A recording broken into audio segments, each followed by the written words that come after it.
jamaah. Alhamdulillah. Alhamdulillahirabbil alamin. Kembali lagi di Islam Itu Indah. Waktunya kita kembali membacakan pertanyaan-pertanyaan masuk yang ada di sosial media Islam Itu Indah. Kalau gitu kita kembali ke segmen Tanya Dong Ustadz. Kami semua tanya dong Ustadz. Dari Instagram hamba Allah again ya. Assalamualaikum Pak Ustadz. Apakah sah ketika saya menikah tapi dalam masa menunggu keputusan perceraian di pengadilan dengan mantan suami? Atau harus nunggu surat cerai jadi terlebih dahulu? Ustadz Maulana mau izin dijawab. Hati-hati nih, makasih banyak nih Mbak Edis sama suaminya lagi nonton. Oh gitu?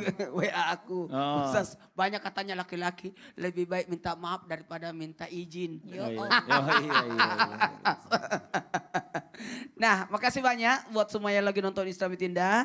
Lalu ada yang kirim pertanyaan ke kami. Ini menikah tapi dalam masa iddah ataupun menunggu keputusan perceraian di pengadilan dengan mantan suami. Dia lagi proses perceraian. Tiba-tiba ada laki-laki datang untuk mau menikahinya.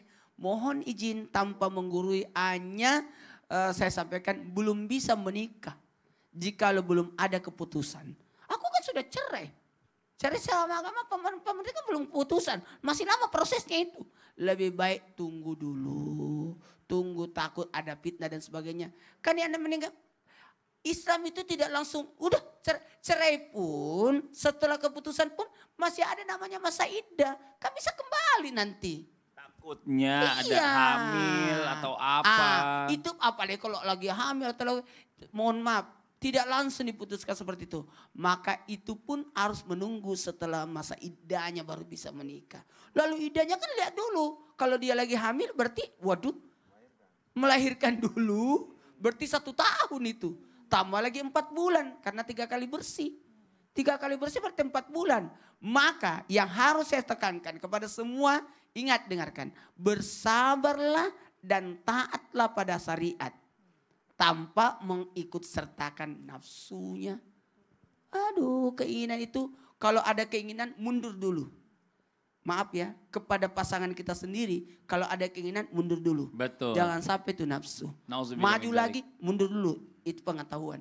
Baru maju dulu, itu karena dari Allah. Masya Allah. Jadi ya begitu ya Mbak ya, sabar aja. Mbak kan udah gagal nih sekali. Jangan sampai keburu-buru juga nikah, akhirnya gagal lagi. Tahu-tahu balik lagi. Kan Nauzubillah min seperti zalik. itu. Iya, jadi kalau bisa jadikan pengalaman itu guru yang luar biasa. Supaya yang cerai itu bisa balik lagi. Betul. Ya terima kasih banyak Ustadz Maulana. Nah, sekarang kita lanjut lagi untuk pertanyaan yang berikutnya. Masih dari Instagram. Hamba Allah. Assalamualaikum Ustadz. Izin bertanya. Waalaikumsalam warahmatullahi wabarakatuh. Bagaimana hukumnya jika seorang ayah menikah tanpa persetujuan anaknya Ustadz? Nah, saya tidak mau ayah saya kawin lagi. Tapi ayah saya tidak mendengarkan saya sebagai anak. Syukron. Wah ini harusnya tadi yang jawab Ustadz Maulana ini. Udahlah Ustadz Air aja kalau gitu dia udah jawab. Masa ayahnya mau nikah dilarang? Kan udah gak punya ibu sana gitu ya. Iya, kan gak enak kalau saya jawab. Kalau saya jawab subjektif. itu Terlalu subjektif. Iya benar-benar. Ya baik, bismillah. Seperti yang dijelaskan Ustadz Maulana tadi bahwa menikah menggabungkan 2 keluarga besar. Kemudian ada sunnah dari Rasulullah tadi kata Bunda Tuti, aulim walau bisyad. Rayakanlah walimah walaupun dengan seekor kambing. Apa sih tujuannya? I'lan, pemberitahuan. Untuk orang-orang tuh faham dan oh dia telah halal, tidak terjadi fitnah. Terus tadi yang dikatakan Ustaz Maulana, kalau terjadi hubungan sedarah, incest, ngeri kan gitu. Atau pernikahan tadi bahwa ini adalah seperti yang dikatakan Ustaz Maulana di segmen sebelumnya juga tidak diinginkan. Maka ya memang ayah apalagi kepada anak, kepada istrinya saja dia tidak perlu ngomong kan gitu ya. Kalau misalkan dia mau menikah lagi, sejatinya komunikasi itu penting dalam rumah tangga. Kenapa? Di dalam Al-Quran banyak sekali disebutkan sampai 14 interaksi seorang ayah dengan anaknya itu lewat komunikasi. Hanya 1 yang Allah abadikan dalam Al-Quran yaitu interaksi ibu dengan anaknya. Yang selebihnya 2 tanpa menyebutkan apakah ibu ataukah ayah, yang disebutkan hanya orang tua. Jadi artinya apa? Kalau Allah tadi katakan sampai belasan kali dialog ayah dengan anaknya, itu bukan cuma dialog gimana nilai Muna, gimana, bukan. Ini juga ayah mau nikah lagi karena sudah cukup mungkin waktu ayah menyendiri, Bagaimana menurut Naura ya? Iya. Bagaimana Apalagi kalau sampai ayah ada keinginan, kan nggak mungkin anaknya bisa membantu sesuatu hal ya gitu makanya ya kan. ada yang bisa Kenapa jadi dilakukan ngumpat oleh itu? anak tapi ada Iya. yang tidak bisa dikerjakan. Kalau Kenapa sampai ngumpat? ayahnya berdosa gara-gara perbuatan anaknya nggak ngasih di ayahnya nikah, anaknya kebagian dosa semua. Nauzubillah Nauzubillah min zalik. Udahlah kasih aja ayahnya nikah lagi. Itu yang nanya bukan saya, Pak. Iya nggak apa-apa. Kita Kita kan nanya lagi orang lain ngapain kita kan lagi menjelaskan. Oh. Oke, terima kasih banyak Ustadz Maulana, silakan duduk. Terima kasih banyak Ustadz Tahir atas penjelasannya. Jadi ya gitu ya nak ya. Ya yang nanti ayahnya mau nikah kalau mungkin udah nggak punya ibu, kasih aja lah. Kasihan ayahnya nanti anaknya nikah ditinggal ayahnya sendiri. Nah sekarang direpotin gitu ya. Nauzubillah min zalik. Nah sekarang kita lanjut lagi. Sekarang waktu kita mendengarkan muhasabah yang dibawakan oleh guru kita Bunda Tuti. Dan lanjutkan doa oleh guru kita Ustadz AR.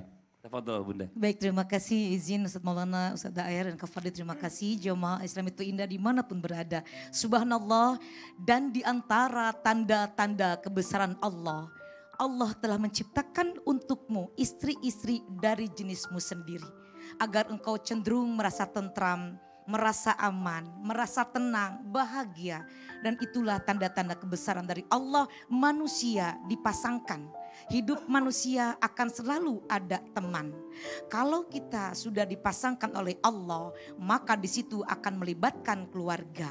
Orang tua itu penting untuk dimintai restu, dimintai doanya untuk mendapatkan keberkahan, bukan hanya sah dalam pernikahan, tapi berkelanjutan keberkahan yang Allah berikan dalam rumah tangga. Maka di sini ada anak, ada orang tua.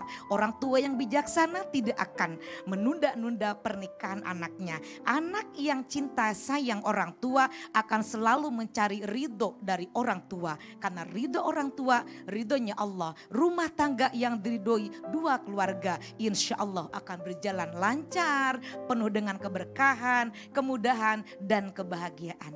Jadilah kita hamba Allah yang selalu bersyukur. Bersyukur sudah diberikan pasangan, bersabar yang belum diberikan pasangan. Karena pasti akan ada waktunya. Astaghfirullahaladzim, alhamdulillahi rabbil alamin, hamdan syakirin, hamdan na'imin, hamdan yuafi ni'amahu wa yukafi mazid. Ya Rabbana wa ilahana lakal hamdu kama yanbaghi li jalali wajhikal karim wal azim sultanik. Allahumma salli wa sallim ala sayyidina Muhammad wa ala alihi wa ashabihi wa tabi'in. Allahumma alif baina qulubina wa aslih dhata bainina wahdina subul salam wa najjina min adh-dhulumati ila an-nur. Allahumma ij'alna syakirina li ni'matik musnina biha قابلها وأتمها علينا يا رب العالمين وصلى الله وسلم على سيدنا محمد والحمد لله رب Amin, العالمين. amin ya Rabbal Alamin. Masya Allah, Alhamdulillah. Alhamdulillahi Rabbil Alamin. Demikianlah perjumpaan kita hari ini. Semoga dijadikan ilmu yang bermanfaat. Sekali lagi mohon maaf atas segala kekurangan. Wabillahi taufiq wal hidayah. Wassalamualaikum warahmatullahi wabarakatuh. Waalaikumsalam warahmatullahi wabarakatuh. Labbaik Allahumma labbaik. Labbaik la syarika laka labbaik. Innal hamda wan ni'mata laka wal mulk